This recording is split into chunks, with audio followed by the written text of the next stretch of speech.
We start with the given inequality. The denominators are constants, so there are no variable values to exclude from the domain. Since all denominators are non-zero constants, clearing them will not create any lost restrictions. The least common denominator is positive, so multiplying by it will not flip the inequality sign. Multiplying every term by the common denominator gives this cleaner inequality. Because 8 is 2 cubed, we can bring it inside the first cube. Now the left side is ready for the difference of cubes formula.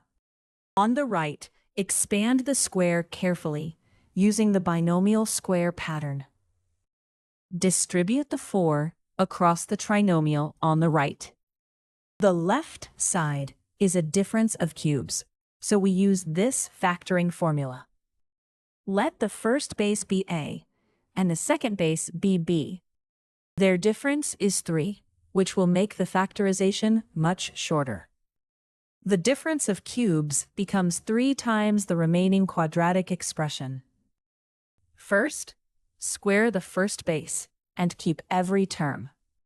Next, multiply the 2 bases. A common mistake is losing the negative constant term. Now, square the second base, remembering that the final square is positive.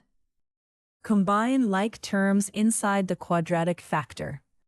Replace the quadratic factor with the expression we just simplified. Distribute 3 across the left side. The matching quadratic terms cancel from both sides. Move the variable terms to one side and constants to the other side. Dividing by a negative number reverses the inequality. This is the key sign change step. So, the solution is all real numbers greater than 5/6. There are no excluded values from the original denominators.